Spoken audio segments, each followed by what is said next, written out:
Good afternoon, everyone, and welcome to the wonderful things printing can do for you and your images with John Paul Caponigro. I am Trevor Pogson of the RPS Digital Imaging Committee. I'd like to extend a very warm welcome to all 327 of you today. We're glad to see so many of you taking the time to be with us. In addition to members of Digital Imaging, we have many Royal Photographic Society members and non-members from all over the world. Before we get started, I'd like to go over a few housekeeping items so that you'll know how best to take part in today's event. This Zoom event has a special question and answer feature. At the bottom of your screen, or possibly the top if you're using a tablet, you will see a Q&A icon. You can click on this to ask a question. You can ask questions at any time during the presentation. At the end of John Paul's presentation, there will be time for him to answer your questions. His presentation is going to be so good that you will immediately want to thank him for it, but please don't. There will be an opportunity for your feedback after the event. So please, for today, questions only. John Paul will answer as many of your questions as time permits. So without further ado, it is with great pleasure that I introduce John Paul Caponigro, respected as an authority on creativity, photography and fine art printing. Visual artist and writer John Paul Caponigro combines his background in painting with traditional and alternative photographic processes using state-of-the-art digital technology. He is a highly sought-after speaker, lecturing extensively at conferences, universities and museums, in venues as diverse as MIT, Google and TEDx. He leads seminars and workshops around the globe. For over 20 years, he has been a contributing editor to a variety of magazines and websites, including Camera Arts, The Huffington Post, and Apple.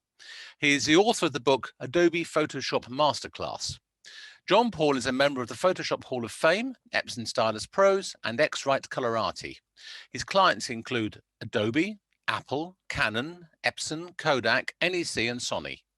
As we hand over to John Paul, I just want to remind you to use the Q&A feature to ask any questions which will be answered after the presentation. So John Paul, if you'd like to unmute your microphone and switch on your video, we'll check we can see and hear you and hand over to you for your presentation. Thank you very much. Thank you so much, Trevor. And thank you to RPS, to Deborah, and to Rex for putting this together. And I want to thank all of you for joining me on this beautiful day. I hear it's gorgeous on both sides of the Atlantic. I want to start by wishing you and all of your loved ones good health, both physical and mental. I know that it's been an extremely challenging time to get through.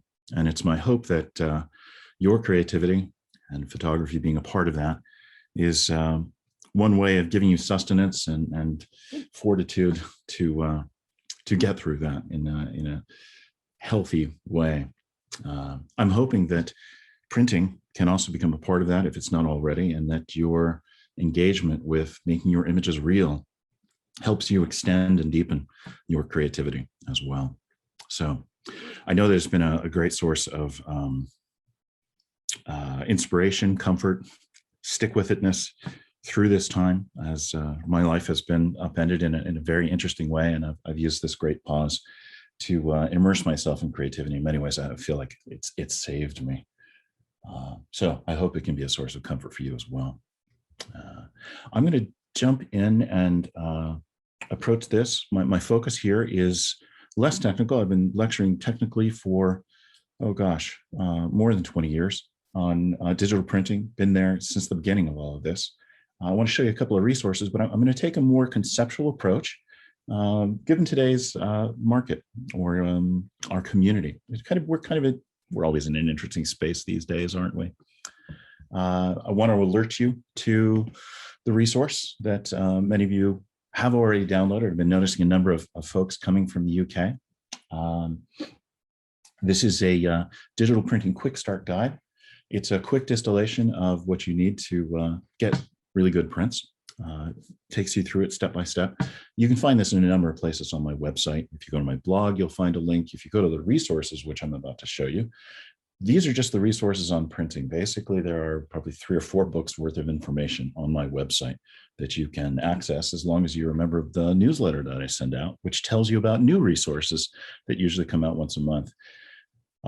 There is an embarrassment of riches here, and it's there's often so much there that I think the newsletter really helps highlight the new things. Bear with me right now. We're going through a kind of a major website revision, so I don't anticipate you'll run into many hiccups there, but things are starting to look a little bit different there. So easy to sign up and get those resources. If you're interested, you can also join me in one of my printing workshops to learn hands-on. I'm sure that there will be some video resources to support that will be available to anyone who can't travel as well. So a lot of places to learn and a lot of technical information. There's so much to talk about, obviously, about printing technically, whether it's color management or whether it's adjusting the file, that there are a lot of other things that often go by the wayside. I want to give you a quick tour of what I do here and kind of give you a sense of who I am, how I live my life, and also just sort of full disclosure. I come from a photographic background. Printing is a family affair. My father, Paul Caponigro, and I believe he was awarded maybe a Lifetime Achievement Award or something like that from the RPS several years ago, maybe a decade ago. He's been one of the masters of fine art printing, silver printing in particular, all along, part East Coast with Minor White, part West Coast with Ansel Adams. He's an extraordinary printer. I've learned so much. He's laid my photographic foundation in the analog darkroom, as well as my understanding of what a print can be, what it can do, and what it takes to make a really good print, which is more than technical. It's also emotional. I also like to think that there's a conceptual aspect to the whole thing as well.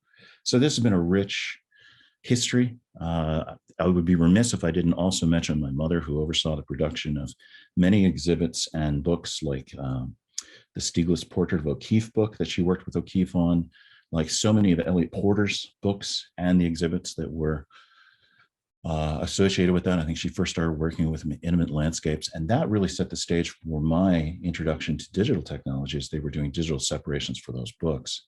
So I'm lucky to have had a sense of the history of photography. Very interesting to think that, while not many people actually have been and seen the exhibits of Dad's work of my prints. I realize that's what we're known for, but Dad, most people are going to know his images through books. He thinks his website is really a business card. I keep trying to encourage him to think a little bit more widely about what the website could do for him, but he even traded in his iPhone for a little flip phone because it was just too complicated for him. He's really analog. And in those days, even for him still today, the way to access his works when you're not able to see the original prints, which are relatively rare, are through books. And it was very interesting to see how different photographers over the years relate to books, which are prints. Richard Benson, who a very fine photographer, was the dean of the Yale Art School for a little while, as well as so many other things, and a very fine printer, oversaw the production of Lee Friedlander's books and so many others, considered the book to be his primary medium. And so does George Tice, which is fascinating because Tice printed for people like Steichen, as well as being a master printer himself. And interesting to think about, how do we share our images? And is there something about paper or something about making an image physical? Because prints these days can go on wood, they can go on aluminum, they can go on plastic. There's something about actually holding a book. Books come to hand in a very interesting way. And you don't often hold prints unless you're lucky enough to go to a museum and see some original masterworks that they'd actually let you hold in, say, a viewing room. I realized that most people have seen my images online. Maybe 1,000 people visit my website every day, and all of my images are available. There's no one book that does that for Dad. You would have to go to his studio and flip through all the prints that he's made. It's a different experience. And I realized that as many people visit my website, more people see my images every day in social networks. Right now on Instagram, it used to be Facebook. It's a constantly changing thing. So what I'm fascinated in is that our images are seen in translation in different contexts and with different media, and we can get different views and have different kinds of interactions with people through that. And the print is one of the ways. So I want to show you how I live with prints. Very interesting to consider that the major manufacturers like Epson, they're noticing that people just aren't buying printers as much anymore. They're not buying as much ink and paper to go with it, et cetera. They're a little concerned about the market because people aren't making prints in the same way. You kind of have to remember that in the old days, you had to make a print in order to see the negative. Just looking at the negative wasn't going to do the trick. It was a small little 35, or maybe if you're lucky, it's a 4x5, but you had to reverse it in order to see it. So kind of makes sense that we're now looking online and that not all of our images are printed, but there's still a great benefit to printing. And I think this bias towards, if it's not a print, it's not a photograph, I've heard that so many times from many authorities, is not helpful. I think it doesn't make the argument for all the benefits that making prints can do. And that's exactly what I want to do today. Not being prejudiced against new technology, but celebrating what some of the benefits of old technologies and how those old technologies are evolving as a result of, well, time and innovation. So the main thing is that prints bring a new life to your images, and they change your relationship and other people's relationships with your images. Not just those people who live with them, but also people who just see them casually. This is my gallery above my studio. Actually, I have a private studio above and a more public studio where I run the workshops downstairs. But this is my vacuum, and I've forced myself to have an exhibit every year, and my deal is new prints every year, and it keeps me productive regardless of what publishers are doing, regardless of what galleries are doing. And I have to make my own statement, and it's really interesting to A, beta test the work, B, see how other people come in and respond to the work. The conversations that get started are really fascinating. But then after that event is no longer public, privately, I come in here and sit and live with the work for the better part of a year until the next show. I remember one time it went out on the road very quickly. I was rather disappointed that I didn't have the time with the work to really understand it. And I've come to believe that it's not just the careful looking at images that is significant. That is really important, but it's also the way that images, particularly prints, persist in our environment, how they get into our peripheral vision, how we live with them over time, how our appreciation and understanding of them evolves. Sometimes what somebody else says, sometimes it's just the casual observation, sometimes it's just a feeling that you have as you're walking through the room or sitting quietly. It's really exciting. If you haven't had the experience of dressing up your prints and getting them ready for public exhibition, you know, the frame is nice, but it's really about making the statement of a sequence of images that are curated, that make a larger statement that you feel really proud of. There's a tremendous amount of growth and satisfaction that comes from that as well. And look, we don't go into monitors and we don't go into galleries and look at monitors that often, though we are starting to see some of that being supplemented with video and other kinds of things. Quite interesting to see multimedia expanding. Downstairs in the studio where I run my printing workshops, I have all of these boxes of prints, portfolios that people can come in and look at, because I know that in this space I can hang maybe 20 by 24s, something like that if I'm lucky. If I'm hiring larger prints, it means I can show fewer images. I have to show fewer, I just don't have the space for it. But the prints in the portfolio boxes allow people to come in and have a different experience with them and see many more images. Notice the gloves, not only the matting, the presentation, it's a sign not only of encouraging people to treat these things with care and consideration, like handle with care, but it's also an extension of, well, I care about my work, and that carries over. You know, people see that. You can see the catalogs behind it as well that allow people to access it in another way, printed in different ways. I know that I've had long conversations with photographs at breakfast, you know, and it's actually been some comments that other people have made that have helped me understand what I was up to. Sometimes I need to live with the work to really understand what I'm up to and where I would like to go and how it could be improved, or what's the next image. So that sense of living with images is really important. I realize also I'm using the same materials to promote this regional event in New England with posters that are printed on the same devices that I make the final print on. Of course, I'm not signing the posters right under the image, right? This isn't meant to be a print for sale for collection, but it is a different kind of print. Smaller boxes of prints that will go out with me on the road, even something that would be handheld, maybe 5x7, something like that, makes it portable. It's not easy to transport 30x40 prints, right? They're big. They demand a certain kind of handling and care and space, physicality, but that doesn't mean you can't have a small box of prints with you and have the materials, the development, the presentation that goes along with it. I literally can fit this in my coat pocket. It was designed to do that so that people hold prints.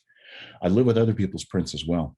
You can probably see behind me some of these prints here. Yes, that's an original Ansel Adams or a George Tice or a Arnold Newman. And one of the things I want to encourage you to do, I'll say this again, but I really encourage you to go out and look at original masterworks, particularly people who know how to print well. It really helps sensitize your eye to what you can do with prints, to what a print can be, and watch also your emotional experience and how it persists with you. They can be really inspiring, and they can be food for the heart. They can be food for the mind. So what more you could expect out of your images, what you might want to aspire to in terms of making your own prints. So one of the images that I look at closely with my students is kind of setting a benchmark, things to look for in prints. It's quite useful to do that, and I'll be talking about that. But I also have this small little Steve McCurry print in my window. It's a little $100 edition print. I think it came out of Aperture or one of the organizations like that. It's not collectible. It's something that I enjoy every day. And again, it's how prints get into your environment. They don't have to be these beautifully framed gallery exhibited things. In fact, there can be many different kinds of things, like the calendar I send out to friends and colleagues. Maybe 300 people get this, and I constantly get feedback from people. Thank you for sending that. It's so interesting to see what you're doing. I love that kind of visual dialogue that we have over time. Every time I see Doug Kirkland, he says, I just love your calendar. Please keep sending them. It's a way of extending that relationship. And it serves a dual function. It's an image, but it's also a timekeeper. There's something very interesting about that as well. Bill Clift, very fine photographer, lives in New Mexico, considers his postcards part of an extension of what he does. This is one of mine. But Bill produces these beautifully reproduced postcards meant to be sent around as gifts. And he absolutely loves it when people put it on their refrigerator, because it means people are living with his images. It extends the life, the relationship of the image. It doesn't replace the original print, but it does extend the life of the image and his conversation with the public. My wife is also a photographer. I do a lot of my editing, both sequencing of exhibits and books on the screen. There were few times where I feel like I need to print stuff out to see it, but she really needs to print things out to get a sense of how the images relate and how she might want to sequence them. And she's gotten into making handmade books, and there's a tremendous resurgence in limited edition, fine collectible books, printed often on inkjet printers, but many other kinds of devices as well. My father is working with Veritas Editions right now to produce a very limited, I think 30 copies of a book made from original silver gelatin prints.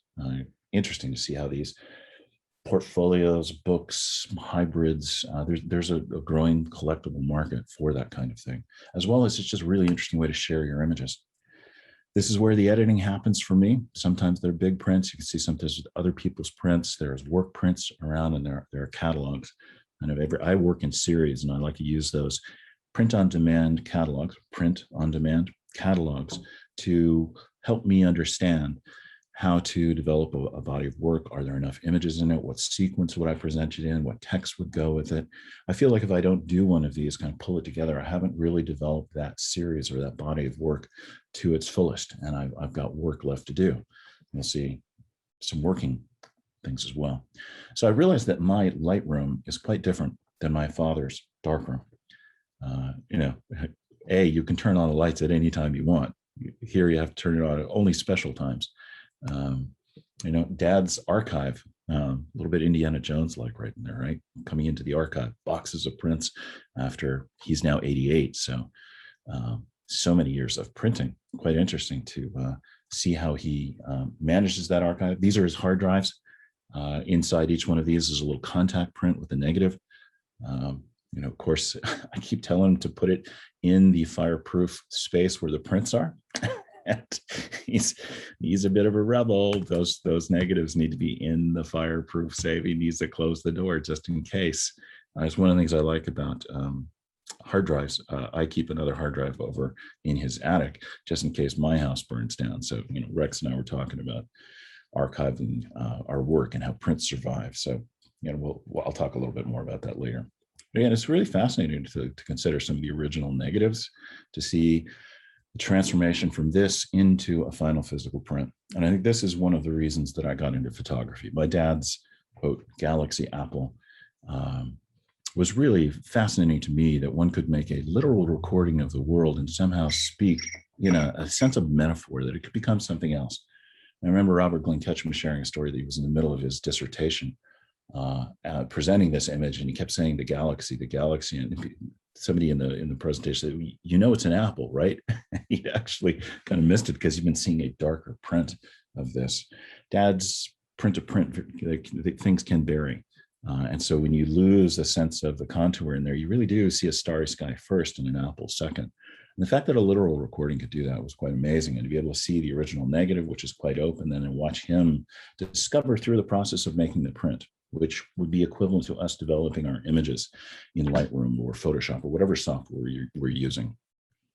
By printing it very dark, it was actually an accident that print came out darker than he anticipated. And then he was alive to the process, which is something I encourage all of us to be aware of the magical accidents that can happen, or the realizations that can happen at any point before we make the exposure, while we make the exposure, while we're making the print.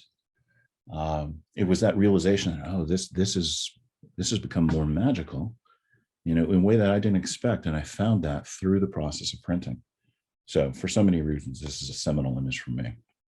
These are work prints. I consider these critical to my development of bodies of work, understanding my images. I need to live with the stuff, and they don't have to be framed or perfect. Sometimes they're literally mock covers for books or projects that I'm working on, just to live with where I know that images in my immediate environment where I'm working in a day-to-day basis get into me in a specific way. I've seen how they've influenced me. In fact, one of my father's most influential photographs to me is a little 4x5 that he brought home from the scattering of my grandmother's ashes. And I had it in my studio for the better part of a year. And it wasn't until I moved it across the studio and saw it next to this smoky image, I said, oh, it did get into me in a very interesting way. And ever since, I've always been particular about setting up a certain kind of mood in my environment. But now I'm really particular about the images that I gestate or incubate. And I do that through hanging work prints.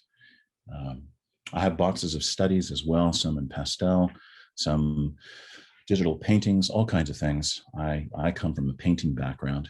Also, that's what I studied in college. My mother was a painter. So I'm part painter, part photographer, part my mom, part dad.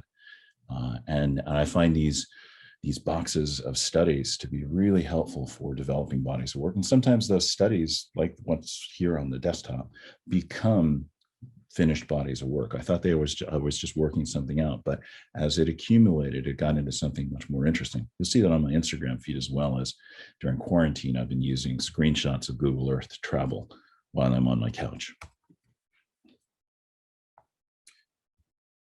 There is an exhibit of the two of us side by side, two generations. As I'm scanning through my environment, I'm also remembering, there are these other images. My mother as a young woman, my wedding day, my son as a 2-year-old.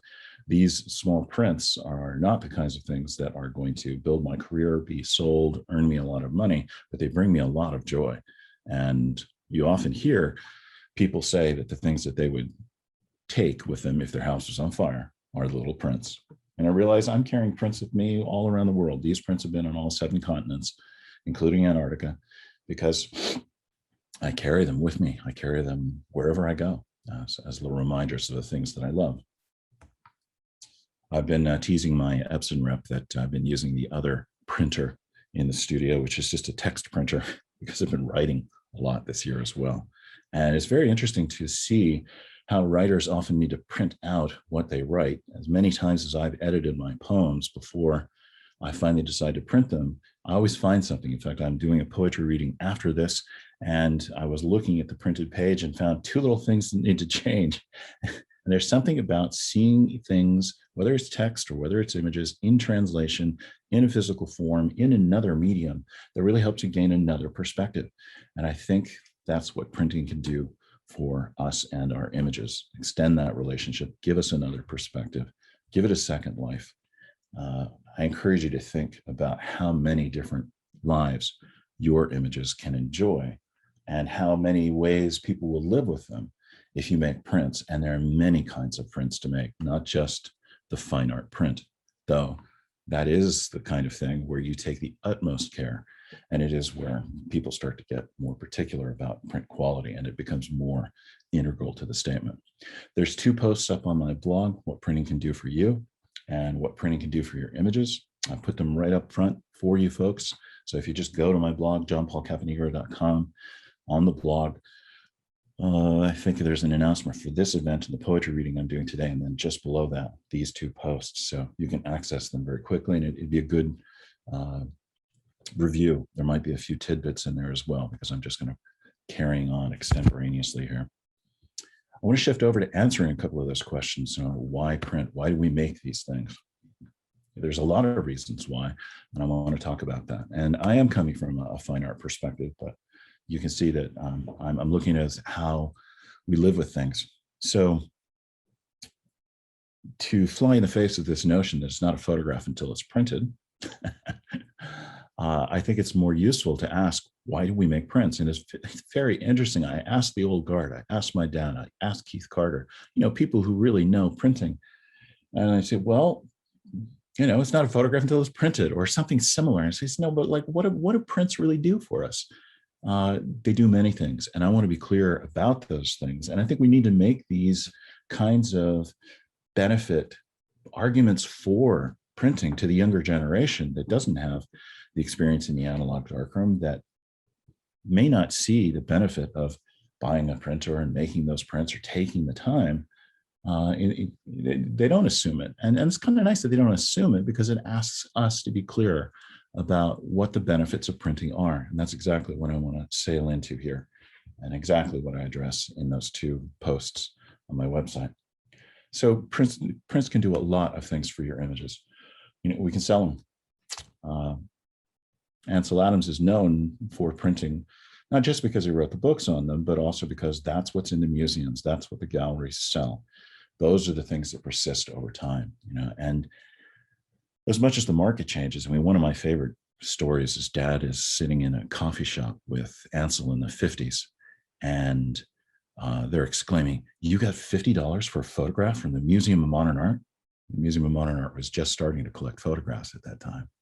Apparently, a couple of years later, Ansel calls Dad up, irate. "Caponigro, how could you possibly charge them $100? You're inflating the market." So things have really changed. Now it's not just little black and white prints, it's also large scale and color photographs, and some of them digital. Andreas Gursky, one of the first to sell a photograph for more than $1 million. And yes, photographs are given the kind of respect and command prices that are on par with paintings. And that has been relatively recent, particularly with color.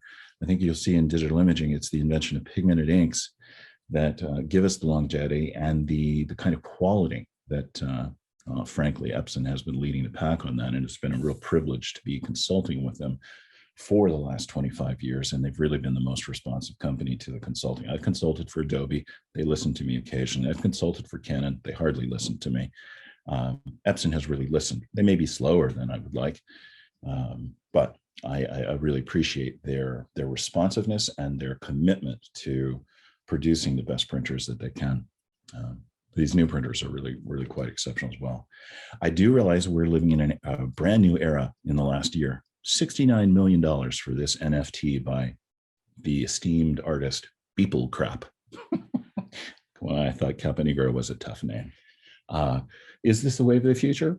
Who knows? This is this brave new world, and it's really hot right now. But I don't think this is going to replace prints. It may be in addition to that. Remember, photography didn't kill painting. So we can sell a print. In fact, the vast majority of photographs that have been sold, they're buying the physical print to put in a collection or resell later. It's the actual thing made. It's rarely the negative. Once in a blue moon, it's usually not the digital file. Of course, if you're looking commercially, there's stock photography and you're buying the intellectual property rights for that. I think it's interesting to think about how exclusive prints really are. I mean, I look at my images and probably less than 50% of them have actually been printed. mean, I've got 1,500 plus images up on my website, and it would take a lot of storage and a bunch of time to do all of that. It's really the hero images that get printed for the exhibits, or the ones that get bought, sometimes in response to what's on the website, but very often in response to what's printed in a portfolio when people come and see it. And it's relatively few if you consider the number of times my images are seen, reproduced, all the other lives they have. Only a few people have really seen the originals. And I love it when people come into an event like an exhibit and say, gosh, I really appreciated your images before, but now I see them in a whole new light. They're even more beautiful than I thought. I don't know, say success. That's what you want when people looking at your prints. You want them to be really excited. We talked a little bit about how Rex and I talked about it's the prints that survive. Henry Wilhelm, our permanence authority here in the United States, loves to remind people that historically the images that survive are the ones that are printed, that they go in collections, that people take care of them. Sometimes negatives are lost, but if they aren't lost, then how do you interpret them? I know that I had a really interesting project with Kurt Marcus, a wonderful photographer who loves the Weston's work, and he went around to different museum collections and got scans of negatives to produce a book of a series of dunes by Brent Weston and Edward Weston that many of them had never been printed. And he asked me to adjust the files. And we had this long conversation about, what would Brett do? What would Edward do? It was a fascinating project to think about. How do you print something that had never been printed and exists in a negative form? There's a sense of interpretation. And if you're doing a project like that, I think it's good to be familiar with the voice of the artist if you want to be somewhat faithful to that. Of course, there are many, many artists who have relied on other printers. Mapplethorpe had a wonderful relationship with Tom Burrill. Cartier-Bresson, one of the icons, never really a good printer. He relied on other people to print it. And in so many cases, his images weren't meant for the museum wall. They were meant for publication. So they were produced under very different circumstances. But the idea, prints persist. And if you are thinking about your archive of digital files, please think about hard drives, think about storing images in the cloud, think about media migration. Stay away from, Rex was talking about an artist whose entire life's work was lost because they can no longer read the optical drives that they were stored on. So don't be like NASA, and do think about the life of your images as you store them. Part of that can be printing. I think it's really important to think about how images are scaled. A small, intimate print presents a very different experience than a very large print. And part of making a print is deciding what scale is optimal for the statement I'm trying to make. I know that the market sells by the square inch, but that doesn't necessarily mean that bigger is better. Sometimes a smaller, more intimate image is much more compelling. Like, I think if you made poster-sized images of O'Keeffe's, nudes of O'Keeffe made by Alfred Stieglitz, it would be, I don't know a tasteful way of calling that out. I just think that those smaller than life, very intimate experiences speak to the kind of love that is conveyed in those images far better than some iconic Warhol-sized poster, which might sell better on the market for more, but would really miss the point. Sometimes scale is part of the statement. I think that works very well for people like Gursky. His large scale, he's using scale deliberately. And so I don't think there is one size fits all, or that bigger is better. I think that scale changes the experience. You'll stand closer to a small print than you will to a large print. You'll stand further away to be able to see it. It literally changes the distance between the viewer and what's viewed. The materials you print on, I always like to talk about their central qualities, the texture, the weight, the quality of the white, whether there's fiber. Does it feel like it's made out of plastic? Does it feel like it's made out of rag cotton? Depending on what you produce, what you're reproducing, one material could really enhance the expression of that. In addition to providing better blacks, better whites, or possibly brighter whites. Let's get away from the idea of better. Sometimes you want that cream colored white on an antique paper, closer to a platinum print. You know, when I say blacker blacks are better. Yeah, okay. So inkjet prints give you a blacker black than silver gelatin, but do you want them if you want a platinum, more antique look? Sometimes you actually want to scale back the black to have a softer visual experience. So all of these things I'm about to sail into of things to look for, just realize this notion of optimal or kind of the apex of the market. I really like to think, is it appropriate for the statement? And that requires us to figure out, well, what are we trying to say with our images? In order to make these decisions, we have to be clearer about the statements we're making. And as we try different things, we see that we like one thing over another, and our vision starts to get clear. Our understanding of our images and our personal vision and what we're trying to say evolves with that. So you connect more when you make prints. You literally hold them, but you also live with them and you look at them much more carefully. It's this extra level of care and consideration of looking at the borders, of looking for detail in the shadows or in the highlights, or where's most of the contrast. How does the eye flow through the image, that dance that it does? How would you like to orchestrate that? What kind of journey would you like to create for the viewer? All of these decisions become more refined. You're making a lot of those when you're developing your digital file, but you reconsider all of those in the translation to the print. And because you're seeing it in a different medium and often for a longer time, your understanding evolves. You find more things to do and you really dial things in. My images get better for making prints. And part of that is deciding what's most important, what's less important, and how to emphasize that. I think it's really important to think about what context you're presenting your images in. Is it a gallery exhibit? Is it a book? Is it a refrigerator?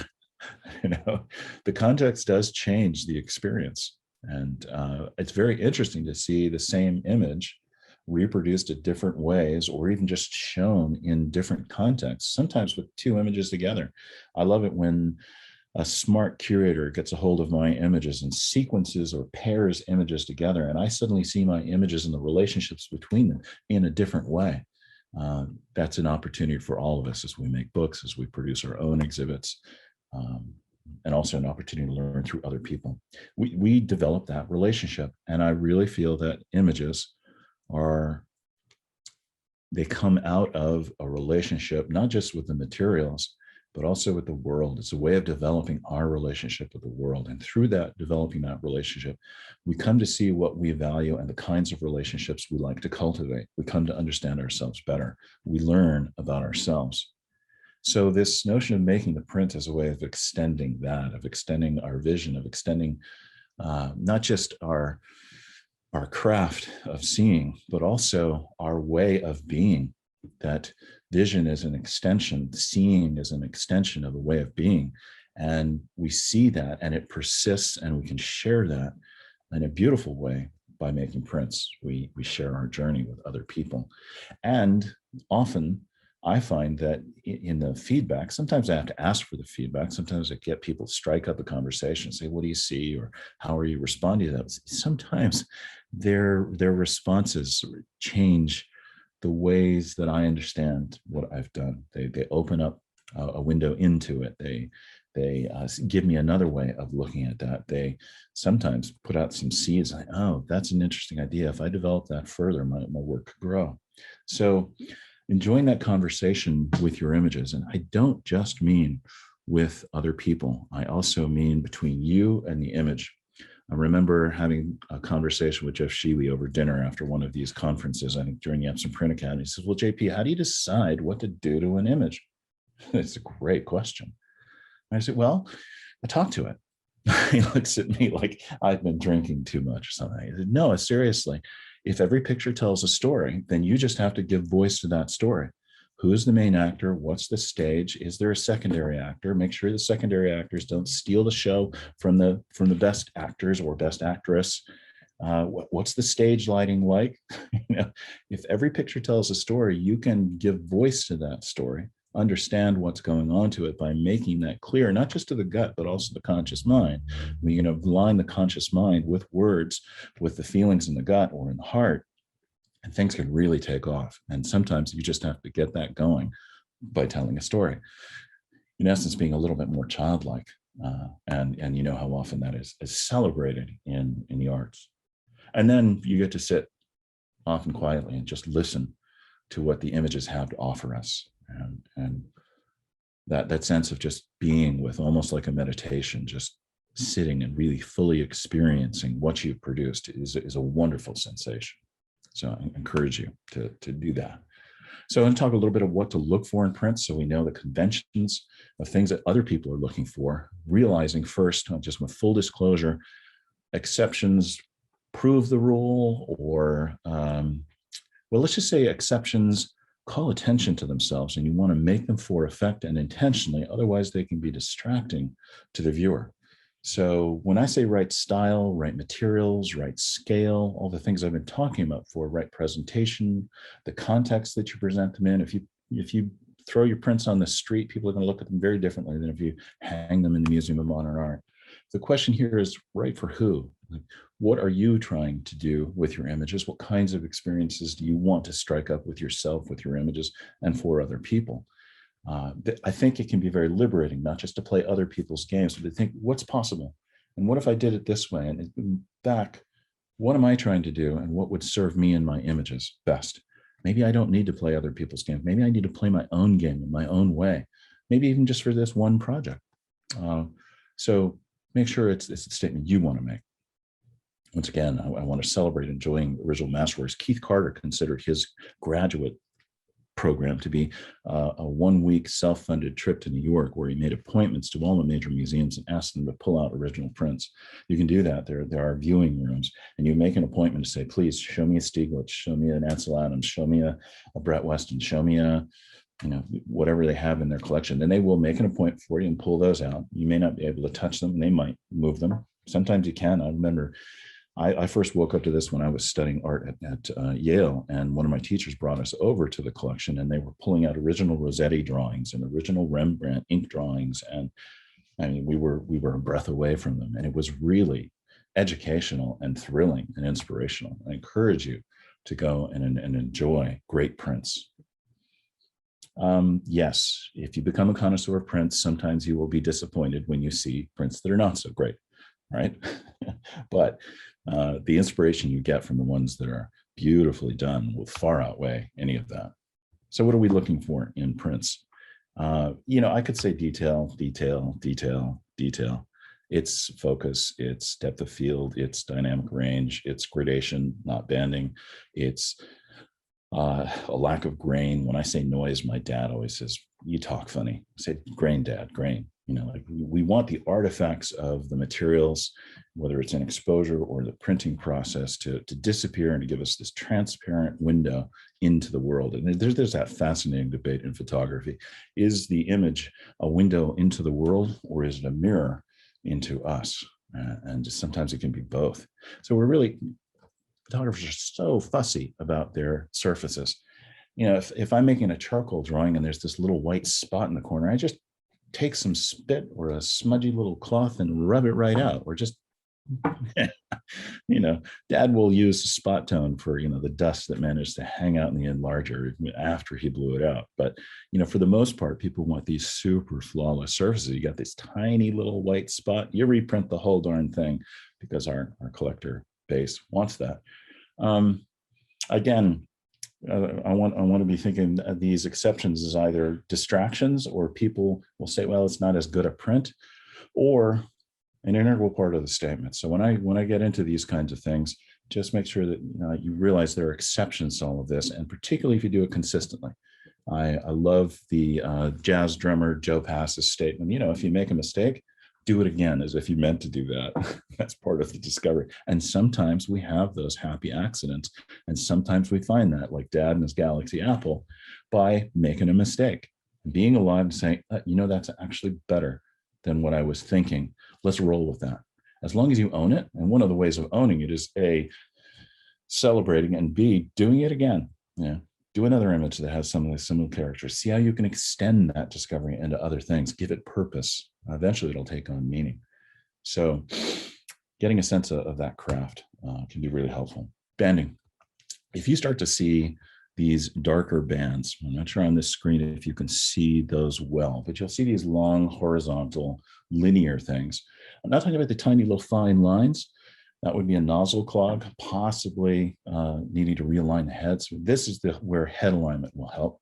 This may also be data transfer. It's much, there's my bands, these kinds of bands, these broad, darker bands. This can become from your USB cable or whatever you're doing, your data transfer if you're printing wirelessly is just too slow, and the printer's having a hard time feeding, or the printer's having a hard time getting enough data fast enough, or needing to realign the heads. And of course, you want to realign the heads if you're changing the thickness of the media frequently. Now, if you go from very thick to very thin, the printers these days are auto-aligning, but there are times where when you run into this, you'll need to go through a process of aligning heads to eliminate that kind of process artifact and get that smooth sky that we'd be looking for.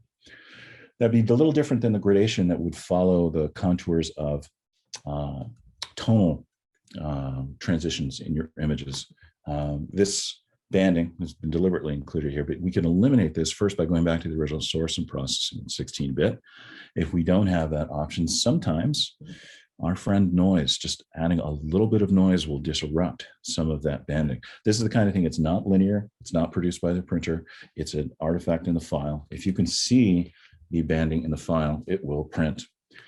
Just a caution there though, many times when we're dealing with very high resolution files and you're zoomed way out, you'll see banding because the transfer of the data from the computer through the graphics card to the screen is a little off.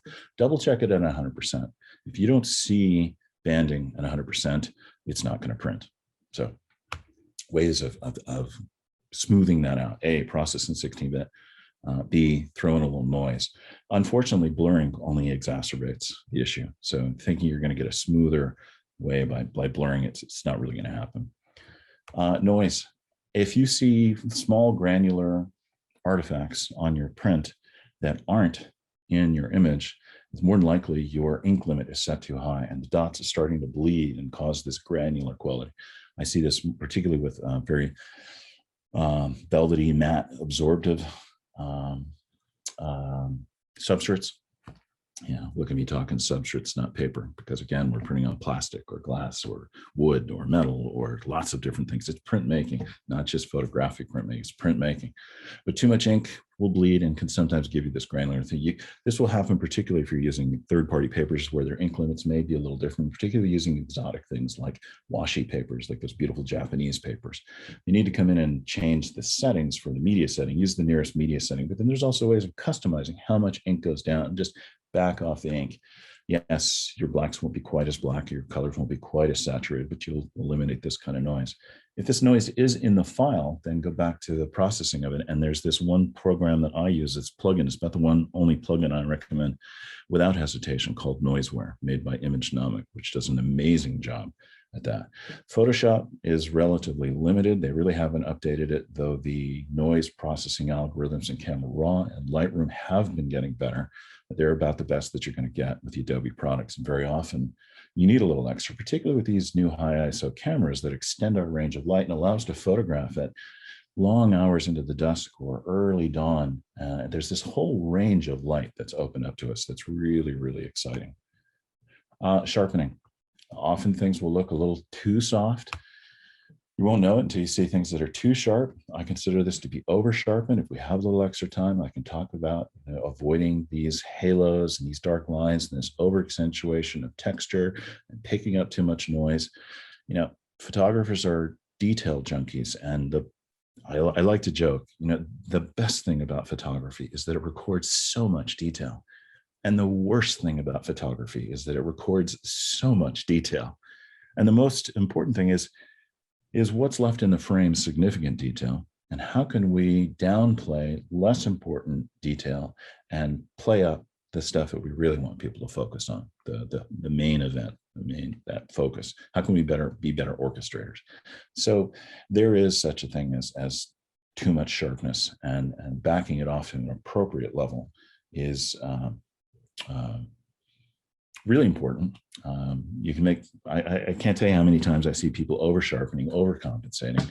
and not being sensitive to the artifacts that they're producing. I would much rather see this smooth classical look, but of course I am my father's son. We both have this very smooth classical analog preference. I have seen some of my students come in and aggressively sharpen it, not producing the halo artifacts, but accentuating texture. A friend of mine from Turkey who now lives in Rhode Island did this beautiful set of digital prints that looked like old gum by Chromats, but they were heavily sharpened. So they were very textured and very crisp, but not artifacted. And it was this fascinating combination of it felt like an analog, old, historic process, but it was too sharp for that and had this very contemporary look at the same time, thinking of one foot in both worlds. That kind of stylistic innovation is open for all of us. And again, if we try new things, we can discover what we really get excited. And as a result, we find out more about our vision. Blacks, how black is black? Of course, it's going to depend on the paper you're printing on. You're never going to get the same kind of black out of a matte paper. Maybe if you're lucky, 1.7 right now, D-Max, where if you're printing on, say, a glossy paper like Exhibition Fiber or the new one, the Legacy Platine, you're going to get a 265, sometimes even a 27 off that. Now, remember, silver gelatin, Ansel Adams, selenium tone, 2.35. So yeah, I'm saying the blackest black on the planet is now inkjet. Well, yes, it's that black that Anish Kapoor has patented, but that's not in a photographic print. No, actually, in terms of photographic printing, we're seeing the blackest blacks come off of inkjet. However, inkjet doesn't reflect light in the same way that silver does. And some photographers, particularly photographers like my father, use that reflective quality of the silver in the gelatin emulsion as part of the statement. Not everybody does. I mean, Tees Keith, he uses it more for its historic value than actually its print quality, because he's not trading in that kind of quality of light. That said, I've been remastering images for my father where we're making new negatives for him, and they're printing a lot easier, and we're getting in the details. We're taking out some imperfections if a negative's gotten damaged. He's gotten this new second wind. He's loving printing now because it's not as hard to print the old negatives. So taking an image like this to this, by getting a better ink set, by moving to a different paper, might be the very thing that you're looking for. Just be careful as you're editing, try not to over edit and then just sort of build in contrast and clip the shadows or clip the highlights to make things look brighter or darker. You're actually just losing detail. And find the media that is going to help get you optimum results, and then work within the limits of that. Your black is never going to be as black as what's on the monitor. The white's never going to be as white as what's on the glowing piece of glass or plastic. You have to work within that more narrow range. We're going from 1,000-to-1 contrast ratio on the monitor down to 100-to-1 contrast ratio at best on the print. And that dynamic compression is just like the kind of thing HDR and exposure and photography is doing. We're compressing that dynamic range. Everybody talks a lot about the loss of saturation because the colors aren't as saturated, but that dynamic compression is affecting black and white photographers even more, and it affects all of us. And I had this long conversation with Epson and said, look, make the black and white better, all your color prints will get better as well. Whites as well.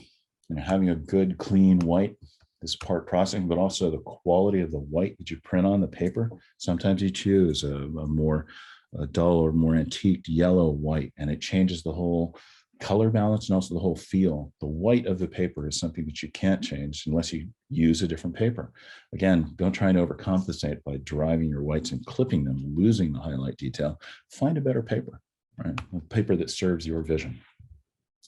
Looking at separation, this mid-tone contrast is a key thing, whether you're using curves or whether you're using high pass sharpening, so what's it called, mid-tone contrast, clarity, those kinds of things all target mid-tone contrast, and they can give the whole image a little more snap without driving the whites lighter, without driving the blacks blacker. You're working in the middle part. You've accepted the dynamic range compression, what that ink can do on that particular white paper. And now we're adding contrast in the middle in order to get a more luminous visual experience.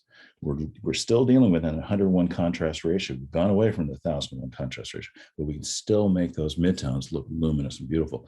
I mean, look at how many times you've seen gorgeous prints that just glow off the wall. The question then is, what kind of glow do you want? Again, try and be sensitive to how you handle it. Try not to clip those shadows, blow out those highlights. Try not to lose separation, unless that's part of the statement. If you're Anton Corbin, you're trying to do that. Saturation. I see people overcompensating and just sort of blasting colors into oblivion, losing some separation. The hue gets reduced. An orange field that might have some yellow and some red will all just go the same orange. And you'll even lose some highlight separation as well as the saturation, or just separation, tonal separation in that area goes as the saturation just climbs too high. It is standard for us to goose our saturation a little bit, particularly for the in-gamut colors, knowing they're going to fall down a little bit during that dynamic range or that gamut compression. So a little bit of extra saturation, particularly for the in-gamut colors, will help restore some life. You don't have to just rely on the profile. The bump in midtone contrast and the increase of saturation will restore some of the life that was lost in that compression.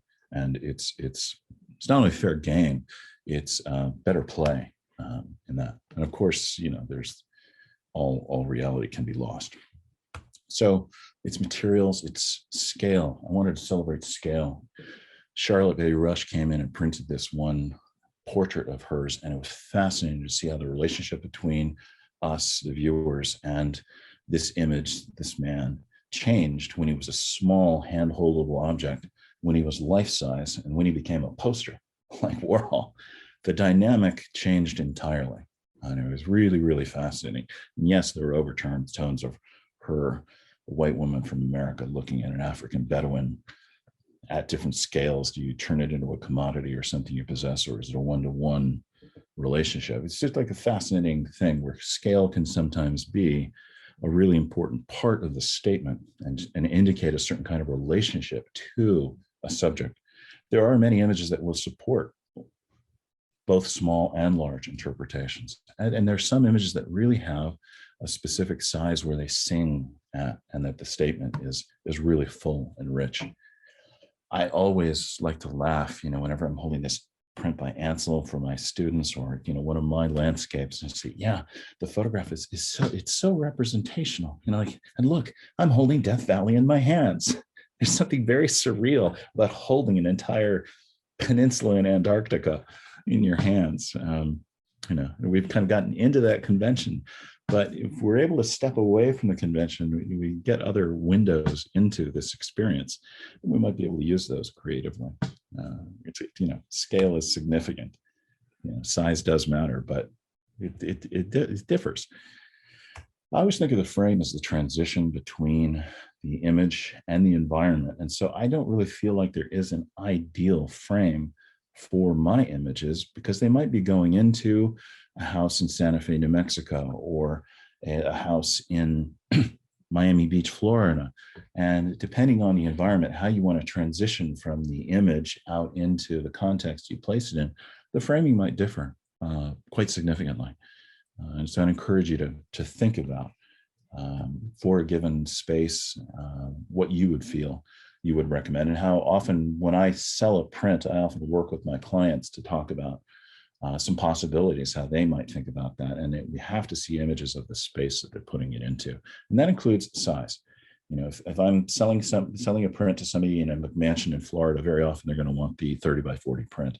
Where when I've got a client in New England with our smaller houses here, there just isn't space for that kind of thing. And they have these smaller, let's say it's going to a small library, like what I'm in right now. You often want a smaller hand-holdable image. And I don't feel like one is better than the other. It's being sensitive to the context. I think you're providing a certain kind of experience. A 40 by 60 print in a small, tiny library would just feel like an elephant in a china shop, just like too much. So being sensitive to the context, I think, is really, really important. So I enjoy seeing my images in museums, not so much the Taco Bell Hotel, but wouldn't that be a hoot? I'm going to stop there. Perfect. There are some other things we can talk about, but I wanted to open this up to questions, see where you want to go before I do any more there. So, Trevor, shall I stop the share and come into questions? Yep, I've got a couple of questions. There's one here from Dennis, is it? Can you please repeat the name of your recommended anti-noise plugin? Yeah, sure. It's called Noiseware. The company's name is a little funny. It's called Imagenomic. But if you just Google Noiseware, terrific little plugin. Small company, but the results it gives are just fantastic. Okay, I've got a couple more. One from Patricia. How do you place your prints in the mats? Hinging tape or spray mount? Yeah. I really don't like mounting my images to board. I've been in too many museums and seen the board get damaged or foxing or mold or some other kind of thing. And literally I've seen them come and take an old strand that had been dry mounted onto the board. And because the board had been damaged, they're literally cutting a little bit of the image away to get it off the whole darn thing. So I love archival tape hinges. I like to have a nice generous white border around the print so that the tape is never inside the image. And I hang it, obviously, in archival mat board. You'll see that in some of those shots, I had a double mat just to keep the glass a little further away from the surface. I like to sign the surface of the print. I know that my dad and some of the old school will dry mount their board and they'll have an overmat and they'll sign the overmat. The overmat can be disposable. I want the print to be signed. So not only do I sign the front of the print and pull the mat away so that you see the signature, people like to see the signature, but also on the back, in verso, in recto, I'm writing down what's the paper, when was it printed, what's the ink set, was it sprayed with print shield, so that if there is ever any conservation issue, then the conservators will know what materials they're dealing with and have a better sense of how to treat the whole thing. Again, I write that stuff, I print on matte paper, so I write it in pencil, and I do it outside the print area, just below the print area, right? Because I don't, even with pencil, I don't like it on the image area. If you were using glossy papers, I'd encourage you to use a pigmented ink pen. Pigma, I believe, I think Winsor Newton has some pigmented pens. Many of the Japanese pens have actual pigmented ink. Don't use Sharpies. Permanent just means it's waterproof, but it doesn't mean it's light fast. And Sharpies will fade quickly, right? So just remember, permanent doesn't mean immortal. It means waterproof. I wish they would just say waterproof.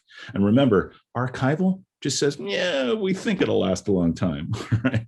In most cases, it's saying it's acid free and you should be pretty good, but there's no definitive definition about what archival means.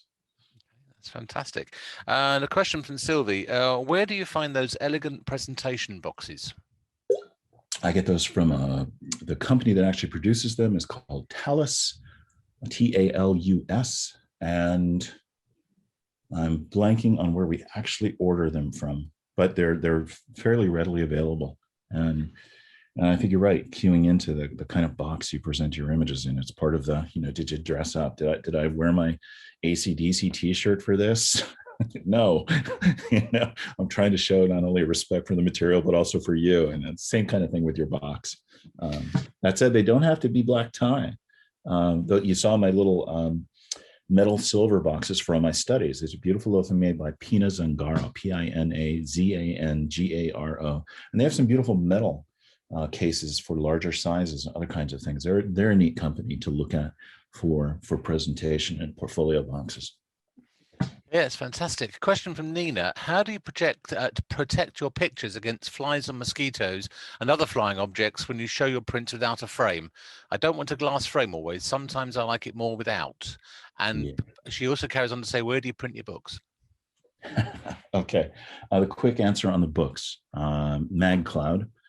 They do a little bit better job than Blurb, even though Blurb bought them. I was concerned, but the color is clean, but they only do paperback or, soft cover, but that also means they're much more accessible. I make those for exhibits where we can customize it for a gallery. We can put in any different material we want because they're print on demand, but also I try and keep them around $10 so that people can just access the images, have something that they like, that they want to hold for a very low cost.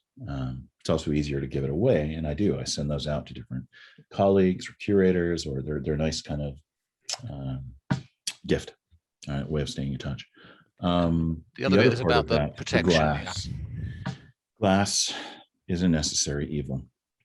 I love the very organic surfaces of these matte papers, and I still think they translate through a low glare museum glass, which I prefer, but I don't actually hang my images that way because very often those prints go out on the road and glass breaks. I don't ship it to clients in glass. I recommend that they work with their local framer to use wonderful low reflectance museum glass.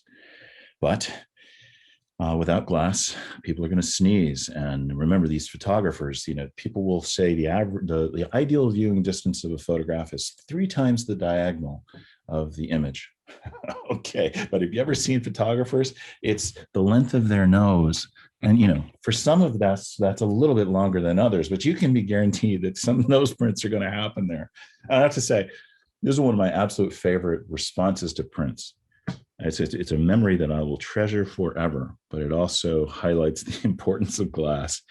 I had shown one of my signature images for the very first time in my gallery downstairs, and I was lucky enough to be in the corner of the studio of the gallery, just hanging out, when this little 4-year-old came jumping over the threshold and just went, oh, and stopped. The perpetual motion machine was stopped in his tracks, and he caught his breath, and he was silent for like 3 seconds. Done. I don't care if that ever sells. I don't care what museum collection it goes in. If you can stop that little machine and wonder, success. And then he runs over to the thing, and the hands are moving everywhere, and there's spit sputtering. It's time for glass cleaner. It's a giant sneeze. I'll never forget it. The code name in the studio is, the giant sneeze. And I'm thinking, the working title was Heaven's Breath. Sneeze, close enough. Quick question from Kevin. Are any of your prints in galleries in the UK? No. Interesting. I haven't shown in the UK, and I'm looking for that now. So stay tuned. I hope that happens in the next few years. But okay. Not yet, but not yet. Hopefully soon. Great. Yes. Question from Hillary. Could you please repeat the name of your book printer? Again, Blurb bought a little company called Mag, like magazine, Cloud. You make magazines by putting images into the cloud, Mag Cloud. And they have their own little software, but I just produce the PDF in InDesign and upload the PDF. Okay. Now then, there's another one here from Paul. I know you did mention that if we had time, you might touch on sharpening and avoiding over sharpening, etc., issues on printing. And his question is from Paul. You mentioned ways you could you use to avoid and control the sharpening. Can you give more details? I can give a lot more details. And in fact, there's an entire section on my website. And if we want to jump into that, I'll show you 2 things, but more importantly, I'll teach you how to look. I want to teach you how to fish, not just catch you a fish. And I want to just throw a plug in at you. So why don't we do that? Okay, because I think we've got a bit of time. There's a few, we're running out of questions at the moment, but I'm sure if you go to your other section, we might find a few more turn up. Okay. So. And while you're just setting that up, I've got a question from Kevin. For those thinking of printing at home, any recommendations reprinters? Yeah, actually, I know things are a little bit slow right now in terms of Epson delivering their P900s, which are the little desktop. They can go up to 17 by, they'll do the 1722 sheets and 17-inch rolls. It's the nicest printer that I've used yet. There are fewer paper jams. Little things like on the LCD screen, you get to actually see the image you're printing, and they put a little light in there so you can see the paper go through. Just little touches like that. But the main thing is it's easy to feed the paper, and the ink set is great. The longevity is great. This is particularly true. It's not like if you already have a P800, you're not going to get amazingly better print quality unless if you're printing on high gloss paper. I've never seen better blacks or better separation in the deep shadows. So like a really glossy surface, high gloss papers, this thing is absolutely amazing. It's the kind of thing like when the Ultrachrome ink set came through and they had the 3 black inks for the first time. I remember walking through the Javits Center in New York, where Mac Holbert, Nash Edison's master printer, had printed one of Greg Gorman's portraits of 3 Africans with this heavy black background. And I'm just walking down the aisle and I look at the print and I say, what the heck is that? I haven't seen a black that black. This is that kind of thing, but only on high gloss right now. Cross your fingers. You know how much I'm kind of salivating. Please make that for matte paper as well. Long way of saying it's worth waiting for the new P900 or whatever they call it in Europe, the new ink set that's coming out. Even if you're not printing on the high gloss, it's just a really wonderful printer to use. I think it is the P900. I'll have to wait till my P800 packs up. Yeah. I mean, it's a beautiful little printer, and it's great. Well, and people say, well, it's not a professional level. No, it is. They just don't call it that from the profiles. One of the things that really separates Epson from the others is their printhead technology is piezoelectric, meaning they don't reassign heads that clog. They need anti-clogging nozzles, because if they clog, now you've got a real issue. With Canon and with the old HPs, if the nozzles clog, they just reassign, but you constantly had to reprofile this thing. Epson can ship their printers from the factory within a delta E of 1. In other words, what the eye can see. All the printers will print within that range, tiny little variances, meaning they can provide a profile that's been built with a supercomputer in Japan, meaning we can all use the same profile if you're using Epson media. Now, if you're using third-party papers, then it's time to make your own profiles. And I do encourage you to experience that, because we are really living in a renaissance of paper making. Washi papers for inkjet. There's this Thailand company that's made these very thin wood that you can print on. Hanemula and Legion and great paper manufacturers making just wonderful papers. I encourage you to experiment with this substrate. I discourage you from experimenting with third-party inks like Lysin and others, where the longevity is questionable, the gamut is often not the same, and they usually clog up your printer, if not quickly, then over time. It's just not worth fooling with other people's inks. If you're printing Canon, stay with the Canon ink. Right? If you're printing Epson, stay with the Epson ink. But definitely try these other papers, because we've got this embarrassment of riches. And it's just really a wonderful time to be around and explore that. So I'm quite a keen printer, and I do mess with other papers, but I always stick with Epson inks. I have tried the others, and you're right, they do clog up far more quickly. In fact, touch wood, it'll happen now. I've never had an Epson head clog. Yeah, you're lucky. That's great.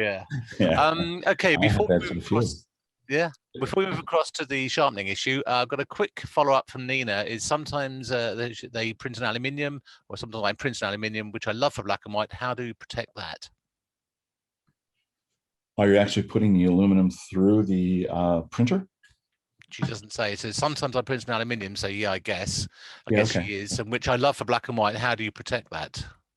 There are a number of different sealants that people like Winsor Newton and a few others have sprays that you can spray on them, and they are archival. They won't yellow over time. If you're using a service bureau to make these big metal prints, usually they coat them already, and they're surprisingly durable. Though they're not as light fast as inkjet, they're more along the lines of Fuji Crystal Archive. If we're lucky, somewhere between, let's say 50 years before visible fading. But, Wilhelm is pretty conservative on that. That's a 0.2 density shift in the yellow layer to trigger his stuff. Still, it's longer than the old analog C prints, but it's not nearly as long-lived as the inkjet prints, which can get 150, 200 years for color, and who knows how long for black and white. I think for the Epson inkjets on some watercolor papers were exceeding 350 years before any measurable fading. So, yeah. So short answer, spray. And I actually spray all of my paper as well, my paper prints, with Print Shield, which is a UV retardant, but it also seals the surface of the paper. So the inks are susceptible to UV radiation, as most color pigments are, but they're even more susceptible to airborne pollutants. And it's another reason to think about for the long term, not showing a bare print for a really long time, because pollutants, ozone, hairspray, cooking oils, all those kinds of things will actually cut your longevity in half. That's why they encourage you to store your prints in a sealed box, or well, in this case, I'm encouraging you to spray the surface of your prints. There is one for matte and one for glossy. So of course, match the spray to the surface. that surface protection is really helpful for all kinds of prints. And do print manufacturers make sprays best for their own papers, or are there third-party ones you'd recommend? I think Permajet make a spray for their own paper, but I guess it works on all papers. But do you use I think you mentioned one particular brand. Yeah, I use Premier Art's Print Shield. I believe Winsor Newton also makes one that Henry Wilhelm has tested. But he's big about the Print Shield, and all his data is there for the longevity. I really trust Henry. And so I stick with the Print Shield. Okay, so if we've got time, I don't know how long your sharpening piece will run for, but we've got one more question after that, which is basically about paper profiling, which I think we're going to answer, because the answer for making your own paper profiles is probably talk to your print supplier, paper supplier. Or would you want to go into more detail on that? No, let me address that quickly, because that is an important part. Yeah, it's from Julie. Is how do you make your own paper profile? You buy a spectrophotometer. So a colorimeter will calibrate your monitor, but it won't calibrate a piece of paper that doesn't emit light. You need a light source in it. And that's the difference between a spectrophotometer and a colorimeter. X-ray makes excellent ones at 3 different levels. And the little Color Monkey looks like a tape measure, but does a surprisingly good job for, I think it's about $400. At the higher end, the one that I use is maybe, I think they just raised the price on it. It's more than $1,250 at this point, US dollars. But its quality of light source and the more detailed color patching is to my mind, really worth it. And I've found that it also calibrates monitors that are more challenging to calibrate as well. If you find that you're using a lot of different papers, then it's worth making that kind of investment. You just have to ask what level you want to make the investment. You start out with something that's $500 or less, or whether you want to make that jump. And I think I want to caution you about the profiles that manufacturers post on their website. They really vary all over the place. I have to say, over on your side, Ilford does a reasonable job. I mean, Ilford has a beautiful paper line, and the profiles they post on their website are pretty good. I'm not saying that you couldn't build a better one. I don't have deep experience there to know, recently. But I do know that there are other paper manufacturers who have these beautiful papers. I remember years ago, starts with an M, beautiful paper manufacturer. And I'm not going to take too much time looking at it. At any rate, it was a gorgeous surface. But the print just looked like mud. I built my own profile. I got a gorgeous print off the thing. The reds that had come out much grayer were suddenly much more lively, and I got better separation because I built my own profile. So that, by way of saying, you can have a beautiful paper, but if you got a terrible profile, you're still going to get a bad print. And when you're dealing with third-party papers, where the manufacturer, like Epson, well, let's just say Epson, because Canon, you still need to build your own profiles. When you need to build your own profiles, it's well worth making this investment. And while it is color science and it is rocket science, you don't have to be the rocket scientist. You're going to be the pilot, flying this thing. They're relatively easy to use, kind of step-by-step guided through solutions. But if you're using, say, Epson printers and Epson papers, I don't recommend it, because actually I've tried over the years to build profiles that do better than, say, the Epson profiles that are provided for the Epson papers, and I haven't been able to do it as a general profile.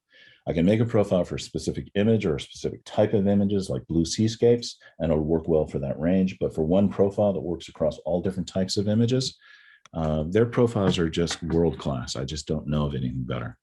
And thanks for that. So the Color Monkey, I use one of those, and I get pretty good profiles off it, if I'm honest. Pretty impressive for what they think the is general day-to-day printing. It's very good. And the other thing is, in the UK, I don't know about other parts of the world, but in the UK, some of the paper manufacturers will offer to make you a custom profile. They'll send you the color swatches, you print them out, you send them back to them, and they will create the profile for you using one of the more expensive devices to then send it to you to download and install.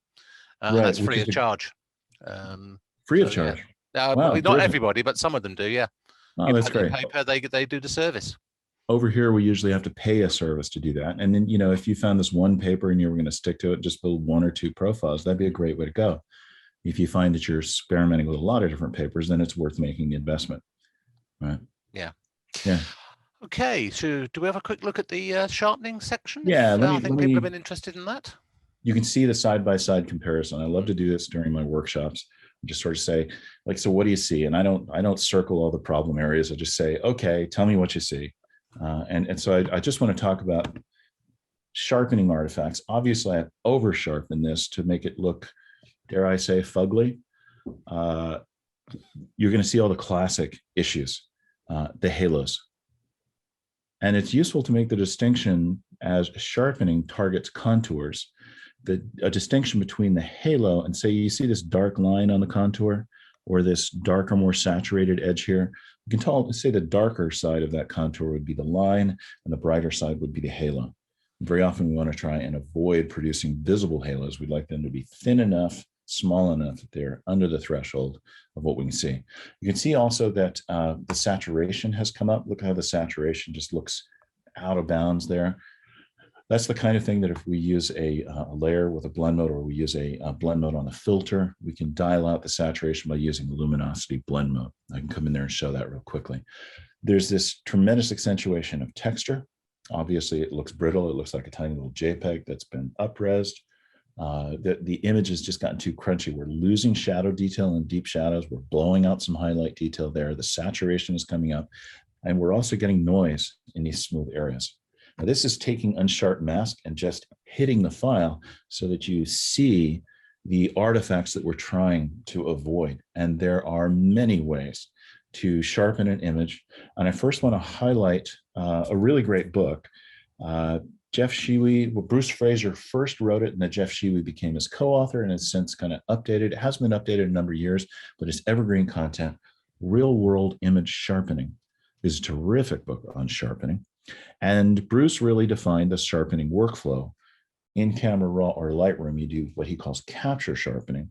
That is, produce no artifacts. Use it conservatively. Try and make it look like it was well focused and that you had a decent lens. But try and avoid halos. And again, that can be tough on the sharpening algorithms or the sliders in the Adobe products. It's very easy to go a little too far. We have this new feature in Camera Raw and Lightroom texture, which also impacts this. And I would encourage you to start there before you move into the sharpening panel. Anyway, capture sharpening. Then Bruce talks about creative sharpening, which many people dealing with stock photography or just high productivity work just skip altogether. But the ability to selectively adjust the look and feel of the image in Photoshop with different filters, with layers, with the masks that make it very specific at different opacities is extraordinary.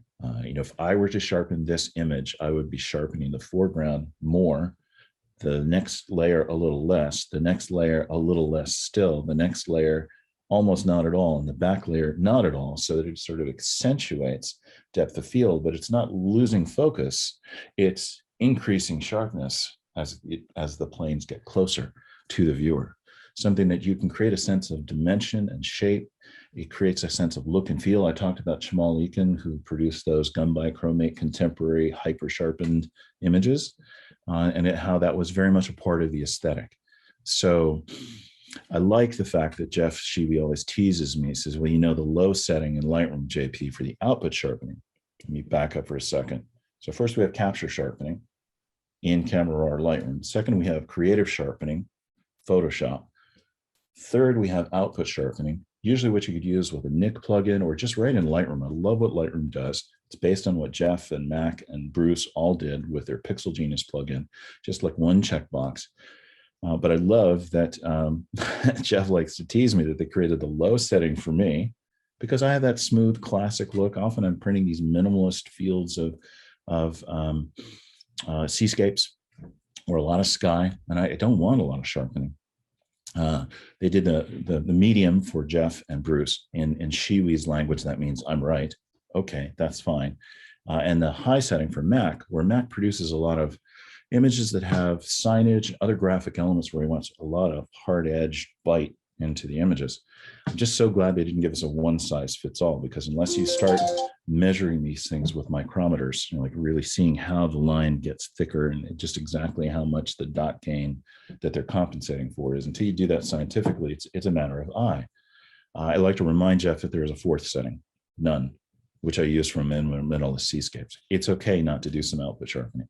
And I feel that if you do capture sharpening really well, sensitively, and get that look and feel that you really like, it minimizes the amount of output sharpening that you need to do.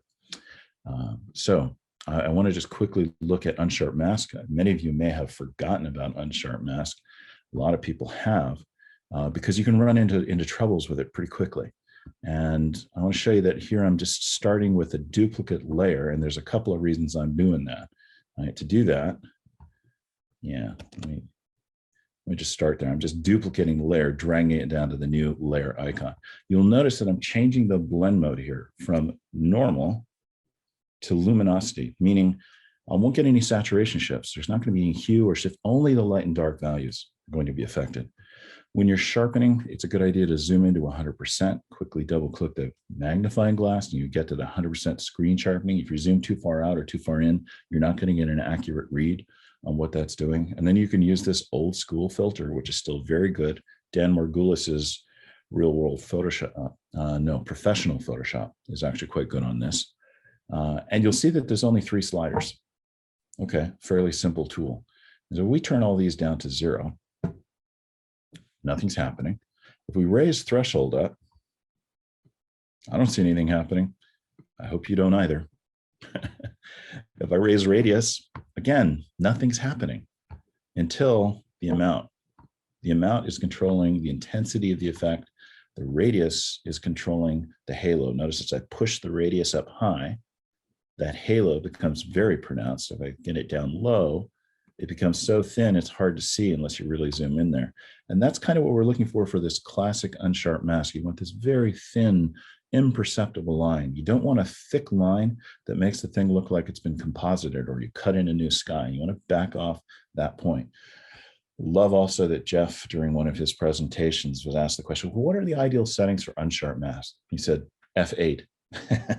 Which is so good on so many levels. Because number one, if you got a good lens and it's well focused, you don't need to do as much of this kind of stuff. Do some preemptive Photoshop, as we like to call it.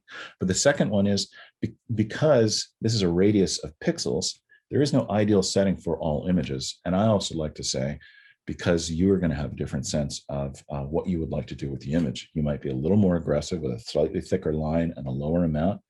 Or you might come in very classically and have a very thin line with a more aggressive amount, often 250, 350, like up. If I fall below 250, I think, I probably haven't set the radius precisely enough.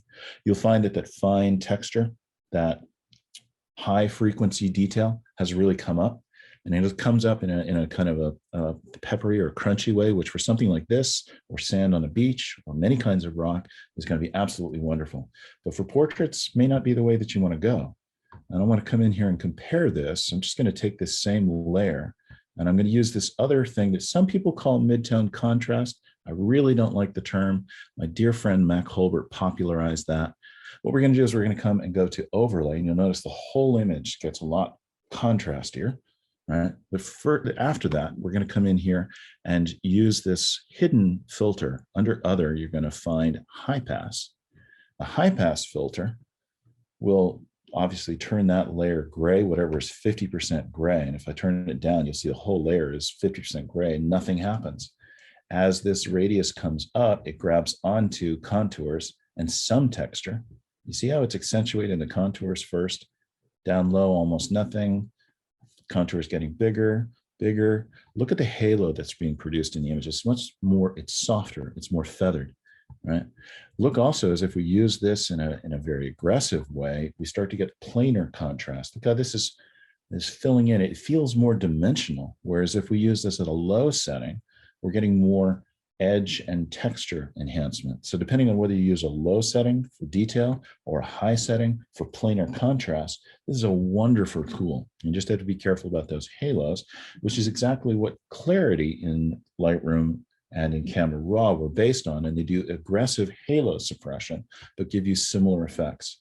There's a whole article on high pass, another article on Unsharp mask, and there's another article on my website, all under sharpening, that talks about the difference between Unsharp Mask, High Pass, Clarity, and Dehaze. All of these ways of slipstreaming between midtone contrast and detail enhancement. When I talk about detail, I'm talking about contour, I'm talking about texture, those kinds of things. And we have the ability to craft kind of a look and feel that's extraordinary. Think of Julie Margaret Cameron's work, negative clarity, or Joyce Tennyson's work today, very smooth. She wouldn't want the same kind of texture that a Richard Avedon's American West portraits would want, the Unsharp Mask, and you're going to see every pore, and you're going to see all the cracks that those cowboys earned. Texture, detail has now become a part of our creative palette. And that's why I'm so thankful for Jeff and Bruce for setting up that workflow of capture, creative, and output, because we can talk quickly about automating the output, about doing minimal capture and spending a lot of time on creative. It's a really wonderful thing. I anticipate putting together an ebook on that, or maybe even a course on that. But for now, all of the articles that are up on my website can be very, very helpful for you. That was fascinating. Thank you very much indeed, John Paul. No more questions, just a comment from Nina suggesting that you have a look at viewers look at the Awagami factory in Japan for beautiful papers. Apparently they ship them in a couple of days. You know them. Yeah. Great recommendation.